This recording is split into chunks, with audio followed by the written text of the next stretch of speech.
ఇంకా చాలా senior artist Raj Kumar గారు. రాజ్ కుమార్ గారితో కంపేర్ చేస్తే మీరు చాలా చిన్న పిల్ల అనుకోవచ్చు. అవును. చాలా జూనియర్ అండి. నేను చెప్తా. ఆయనతో కంపేర్ చేసుకొని వాళ్ళు ఇది ఇప్పుడు నేను వేరే 2, 3 ప్రాజెక్ట్స్ చేస్తున్నాను కదండీ. నా దగ్గర పక్కన ఫస్ట్ డే నుంచి నేను సీనియర్స్ తోనే చేస్తున్నానండి. బికాజ్ నేను వచ్చి 3 ఇయర్స్ అయిందండి. ఇంకా 3 ఇయర్స్ నిండలా. 3 ఇయర్స్ నెక్స్ట్ అవుతాయి. మీరు చాలా జూనియర్ అయితే. చాలా జూనియర్. నేను చాలా మంది నేర్చుకున్నారా? నేను ఎక్కడ యాక్టింగ్ నేర్చుకోలేదు. ఫాదర్ పోలికలతో పొనికి పుచ్చుకున్నట్టేనా ఇది? ఏమో టచ్ వుడ్ కీపింగ్ అంటే నేను దీనికి వెళ్ళలేదు. నాకేంటంటే ఒకవేళ ఎదుటి వాళ్ళు చూస్తే నాకు అబ్జర్వేషన్ ఎక్కువ ఉంటుంది. I observe people. ఓకే, వీళ్ళు ఇలా చేస్తున్నారు, వీళ్ళ ఎక్స్ప్రెషన్స్ ఇలా ఉంటుంది. వెన్ ఐఎమ్ క్వశ్చనింగ్ దెమ్, నేను చేయగలగాలిగా. ఇది సరిగ్గా చేయలేదు అని నేను అనకూడదు. నేను చేయగలిగితే నేను వాళ్ళకి చెప్పొచ్చు. సో నేను ఏం చేస్తానంటే చూస్తున్నప్పుడు కానీ, టీవీ చూస్తున్నప్పుడు కానీ I keep on observing the expressions. ఇంకోటి ఏం చేసేదాన్ని అంటే నేను ఈ వచ్చాను స్టార్ట్ అయిందన్నప్పుడు ఫస్ట్ లో బాగా పేర్కొండేది, భయం ఉండేది. సో దెన్ నాతో పాటు నాకు ఆర్టిస్ట్ ప్రభాకర్ గారు, ప్రభాకర్ గారు అంటారు కదా ఆయన.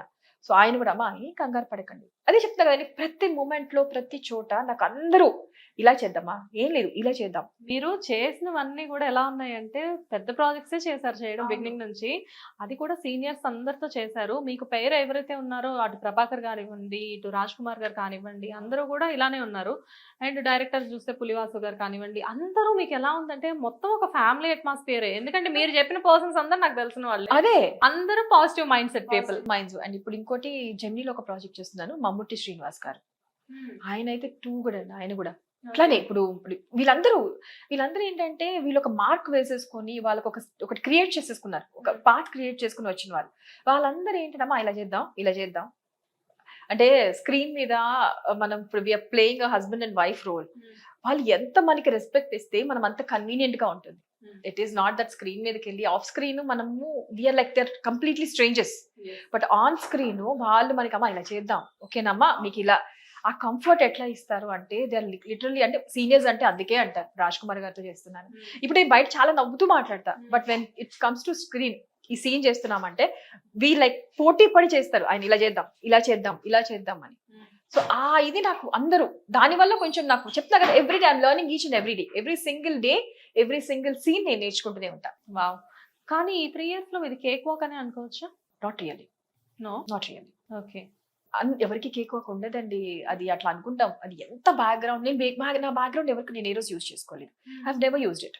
కానీ అందరికి మీ బ్యాక్గ్రౌండ్ తెలుసు కదా. తెలిసినా కూడా అది వాళ్ళ ఒక లెవెల్ వరకు, అది నేను వచ్చిన తర్వాత తెలుస్తుంది. ఇప్పుడు పులివాసు గారి కంటే హీ నోస్ ఇట్, బట్ ఆయన బ్యాక్గ్రౌండ్ తో కాదు. ఇప్పుడు నేను జీ తెలుగులో ఫస్ట్ నా ప్రాజెక్ట్ జీ తెలుగు అగ్ని పరీక్ష, అక్కడికి నేను ఆడిషన్ ఇచ్చే వెళ్ళాను. నేను ఆడిషన్ ఇచ్చాను, నా లుక్ టెస్ట్ ఇచ్చాను, ఈచ్ అండ్ ఎవ్రీథింగ్. నార్మల్ ఎవరైతే ప్రొసీజర్స్ ప్రతి ఒక్క ప్రొసీజర్ ఫాలో అవుతారో అదే ప్రొసీజర్ ఫాలో అయ్యే వెళ్ళాను. నేను డైరెక్ట్ గా నేను ఎక్కడికి వెళ్ళలేదు. ఇప్పుడు వన్స్ ఐ బ్లెట్ ఓకే ఇవి చేయకూడదు అని చెప్పిన తర్వాత నాకు ఓకే మా కాల్ వచ్చేసింది, మేడం ఇది చేద్దామా, ఇట్లా ఉంది, ఇట్లా ఏంటి, ఇట్లా అని మాట్లాడుకుంటాం. Because they know it, they already వాళ్ళు చూసారు నా పర్ఫార్మెన్స్ ఎలా ఉంటుంది అని చూసారు. మేడం ఇలా చేద్దాము, మీ గెటప్ ఇలా అంటే అది నేను ప్లాన్ చేసుకుంటా. నాకేంటంటే ఒక ఇంట్రెస్ట్. ఇప్పుడు సపోజ్ ఇప్పుడు సీతమ్మ ఉంది, సీతం ఇలానే ఉండాలి, ఇంతే హోమ్లీగా ఉండాలి. ఇంకొక గెటప్ ఉంది, ఆ గెటప్ ఏం చేద్దాం. సో అట్లా నేను ప్లాన్ చేసుకుంటా. ఇప్పటికీ ఆడిషన్స్ ఇస్తున్నారా? ఇప్పుడు ఆడిషన్స్ మూవీస్ కి చేస్తానండి. మూవీస్ చేస్తున్నారా? మూవీస్ చేస్తున్నాను. దొంగ, మీరు అసలు ఇందాక చెప్పకుండా మూవీస్ చేస్తున్నాను, వస్తాయి. ఆల్రెడీ సాయి కుమార్ గారితో ఒక మూవీ చేశాను. అది నా అదృష్టం అని చెప్పుకోవాలి. సాయి కుమార్ గారితో అంటే ఆయన పక్కన చేయడం అంటే ఇట్ వాస్ లైక్ నేను ఫస్ట్ సాయి కుమార్ గారి పక్కన అన్నా ఫోన్ చేసి, డైరెక్టర్ గారు మా సాయి కుమార్ గారి పక్కనమ్మా మంచి క్యారెక్టర్, ఆయన్ని క్వశ్చన్ చేసే అంత క్యారెక్టర్ మీకు, అది మీ ఇద్దరికి మంచి సీన్స్ ఉంటాయి అంటే సాయి కుమార్ గారి పక్కన అంటే నాకు అంత సీన్ ఉందా? పర్లేదు మ్యామ్, మీ వాయిస్ డామినేటింగ్ అక్కడ సెట్ అవుతుంది.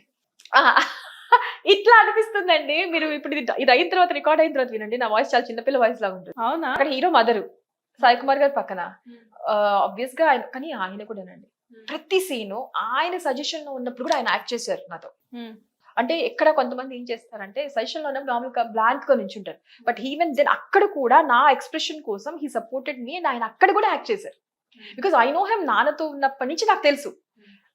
కానీ ఆయన ఎట్లా అంటే ఎదుట పిల్ల చేస్తుంది మా, నేనేంటమ్మా అందరు చిన్నపిల్లలతో చేస్తున్నాను అంటే అట్లా అన్నా కూడా ఆయన ఏంటంటే చిన్నప్పటి నుంచి నేను చూసి వీళ్ళందరూ ఏంటంటే వీళ్ళందరూ లెజెండ్స్ అండి. వీళ్ళ యాక్టర్స్ ఎలా అంటే పర్ఫార్మర్స్ అంటారు చూసారా, సెలబ్రిటీలు అనకూడదు. వీళ్ళందరూ ఆర్టిస్టులు, పర్ఫార్మర్స్. అంటే వాళ్ళతో నేను కంపేర్ చేసుకోలేదు. సాయి కుమార్ గారి పక్కన అంటే నాకు ఫస్ట్ ఊనికి వచ్చేసి అమ్మో అసలు నేను ఎలా చేయగలనా, ఎలా చేయగలరమ్మా. బట్ ఎట్లా అంటే ఆయన చాలా ఈజీ చేసేసారు నాకు. అంటే మనకి కొంతమంది ఏం చేస్తారు, మామూలుగా ఇట్లా సజెషన్ ఇలా నుంచి చూస్తుంటారు, నేను ఎదురుగా పర్ఫామ్ చేస్తుంటారు, వాళ్ళకి బ్యాక్ సైడ్ కెమెరా ఉంటుంది కదా, సో వాళ్ళ ఎక్స్ప్రెషన్ అవసరం లేదు, వాళ్ళకి చేయాల్సిన అవసరం లేదు, అంటే చేయరని కాదు, వాళ్ళకి అవసరమే లేదు. అవును.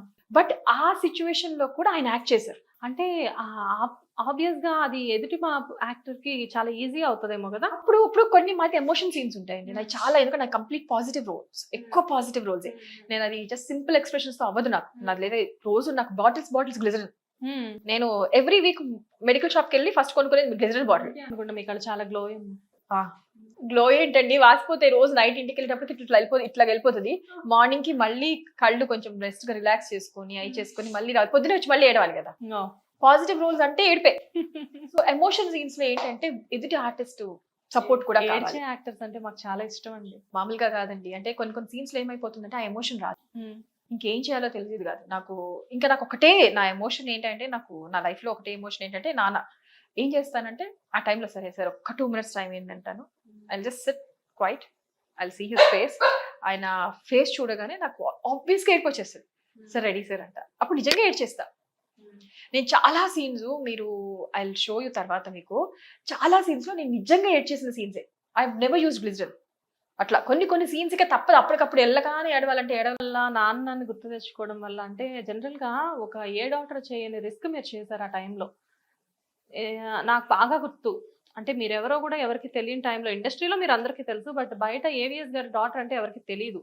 తెలియని టైంలో మీరు ఒక్కసారిగా ఒక అమ్మాయి, ఎంత చాలా చిన్న అమ్మాయి, పెళ్ళైన కొత్త, పిల్లలు కూడా లేరు ఇంకా, ఒక లివర్ అనేది డొనేట్ చేయడం అనేది హైదరాబాద్ లో ఫస్ట్ మాది.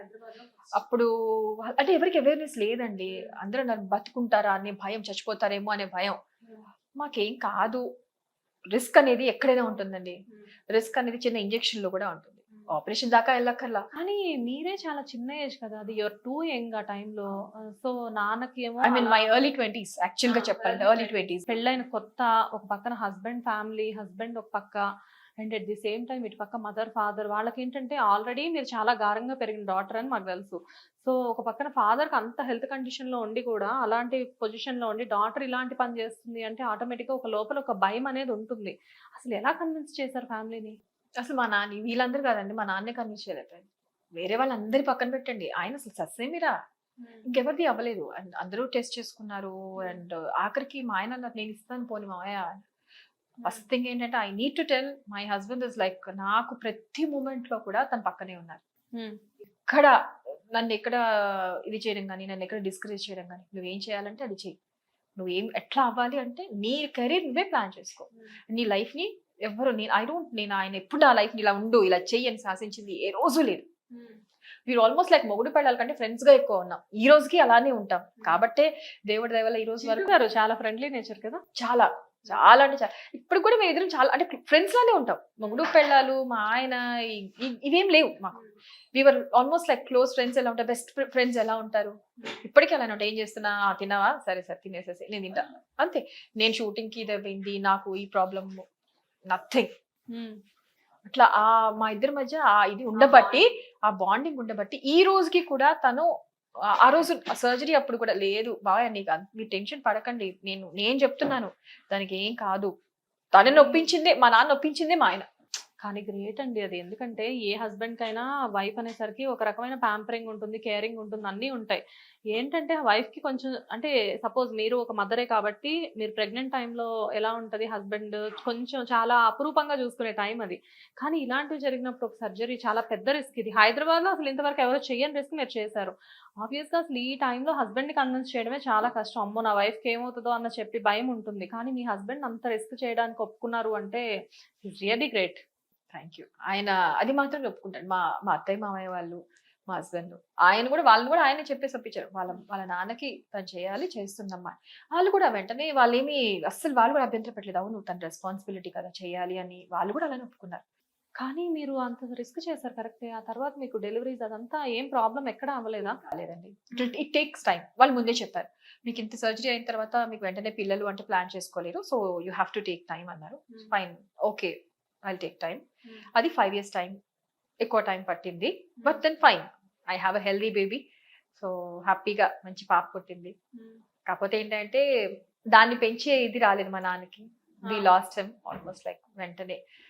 అప్పటికే ఆయనకి కొంచెం రిజెక్షన్స్ అది అయింది. సో అది బేబీ పుట్టే టైంకి నాన్న ఉన్నారు, ఉన్నారా? చూసారు దాన్ని. చూసారా? ఓకే. మీరు లివర్ ఇచ్చిన తర్వాత నాన్న ఎంతకాలం ఉన్నారు? 6 years ఉన్నారు. 6 years. బేబీ కోసమే ఉన్నారా? అంతే ఉండొచ్చు, అది దాన్ని చూడాలి అని. అదే అన్నారు. డెలివరీ అయిన తర్వాత అందరికంటే ఫస్ట్ ఇంకా ఏం లేదు, సీరియస్ గా పక్కకి వెళ్ళిపోయి ఏడ్చేస్తున్నారంట. నాకు తెలియదు, నాకు లోపల సర్జరీ అయిపోయింది. అందరు చూసి ఏంటి ఆయన అని చెప్పేసి కళ్ళు ఇట్లా పట్టేసుకొని కూర్చొని మెట్ల మీద, రెయిన్బో హాస్పిటల్లో మెట్ల మీద కూర్చొని ఇట్లా అట్లా పెట్టేసుకుంటే అర్థం కాలేదు ఎవరికి. హీ వాజ్ లైక్, నా కూతురు చాలా ఇది చేసిందయ్యా, నా కూతురు చాలా మాటలు పడింది, చాలా కష్టం, అంటే చాలా వెయిట్ చేసింది పాపకు. ఎవరికైనా పిల్లలు ఉండాలి అనేది ఉంటుంది కదా. సో వెళ్ళిపోయి పెద్ద పెద్దగా ఏడ్ చేసేసారట. అందరూ షాక్ అయ్యారు. ఆయన మామూలుగా ఏడవరు, ఎంత కష్టం వచ్చినా ఆయన ఏడవరు. ఫస్ట్ టైం అసలు మా వాళ్ళు అదే, మీ నాన్న ఏడవడం ఫస్ట్ టైం చూసాను. ఐ డోంట్ నో, నేను ఐ వాజ్ లైక్ లోపల ఉంటాం కదా సర్జరీ అయినప్పుడు. It was C section. So ఇక ఆయన చూసి ఇక మళ్ళీ బేబీని చూసి he was there for almost 6 months ఉన్నారు. తర్వాత అనుకోకుండా వి లాస్ట్ హిమ్. కానీ మీరు అంత రిస్క్ చేసిన తర్వాత కూడా మీకు డాక్టర్స్ చెప్పారా నాన్నగారు ఇది ట్రాన్స్ప్లాంట్, ఇది ఆర్గాన్ ట్రాన్స్ప్లాంట్ లో ఒక ఇది ఉంటుందండి, 5 years ఇది ఉంటుంది. ఇక్కడ నీకు అది ప్రతి చోట ఆ 5 years ఇది దాటాలి. సో అప్పటికే ఆ 5 years he was like okay. అది అనుకోకుండా మళ్ళీ రిజెక్ట్ అవ్వడం ఏదో ఉంటుందట. సో మాకు ఆ టైంలో మాకు తెలియలేదు. కానీ ఆ టైంలో కూడా మూవీస్ చేశారు కదా, చేశారు, ఎక్కడ బ్రేక్ ఇవ్వలేదు. ఇక్కడ ఆయన కెరీర్ లో ఆయన పని లాస్ట్ డే వరకు కూడా ఆపరండి ఆయన. ఎవ్రీ సింగిల్ డే పని చేయాలి, ఎవ్రీ సింగిల్ డే మనం అది ఒక వర్కౌట్, మనం ఫ్రూట్ఫుల్ గా ఉండాలి. ఇంట్లో కూర్చోను, హీ వాజ్ లైక్ నెవర్, నేను ఇంట్లో అయితే కూర్చోను. నాకు అదే ఉంటుంది, నాకు ఒక్కరోజు ఖాళీగా షూటింగ్ లేకపోతే మెంటల్ వచ్చేస్తుంది.